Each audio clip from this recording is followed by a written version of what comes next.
जय श्री राम। मैं एस्ट्रो अंबुजा अपने चैनल पे आप सभी का बहुत बहुत स्वागत करती हूँ। मेरे वो सब्सक्राइबर जो उम्र में मुझसे बड़े हैं उनको प्रणाम, और जो छोटे हैं उनको बहुत बहुत आभार। तो आज मैं एक ज्योतिष विषय पे चर्चा करने जा रही हूँ, ग्रह की अवस्था। तो ग्रह की अवस्था 3 होती है: प्रौढ़, वृद्ध और बाल।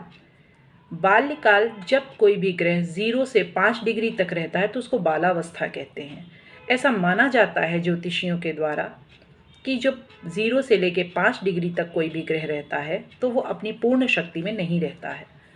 5 से लेके 29, 27, 29 तक कोई भी ग्रह युवावस्था में रहता है, अर्थात अपनी पूर्ण शक्ति में रहता है। और 27 के बाद वो ग्रह वृद्ध हो जाता है। वृद्ध ग्रह में गुरु, शनि और शुक्र अच्छे माने जाते हैं। धर्म के नियम से, धर्म के लिए, समाज के लिए ये ग्रह अच्छे माने जाते हैं। किंतु मंगल हो गया, बुध हो गया, ये प्रौढ़ अच्छे नहीं माने जाते और ना ही ये बाल अच्छे माने जाते हैं। चंद्रमा, सूर्य भी प्रौढ़ अच्छे नहीं माने जाते, ना ही बाल अच्छे माने जाते हैं। और इसके साथ ही मैं आपको एक जानकारी और दूंगी कि जो भी ग्रह होता है वो अन्य भी रूप में शक्तिहीन या शक्तिवान माना जाता है।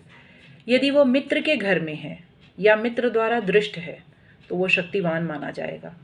यदि वह शत्रु के घर में है किंतु वह मित्र द्वारा दृष्ट है तो भी शक्तिवान माना जाएगा।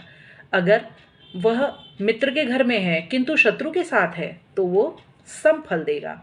इसी तरह से ज्योतिष में बहुत सारी चीज़ें हैं जो प्रभाव डालती है, और जिसको हम लग्न कुंडली कहते हैं वो एक तरह से डैशबोर्ड ही है। मतलब वो आपको एकदम सामान्य जानकारी जातक के बारे में देती है। नवमांश, D10, ये सारे D7, D16, D20, ये सारे चार्ट्स देखे बिना और सुदर्शन चक्र की जानकारी के बिना, या कह लीजिए और भी नवमांश कुंडली हो गई, इसको बिना देखे, नक्षत्रों की पूर्ण जानकारी लिए बिना कुछ भी फलादेश करना उचित नहीं है।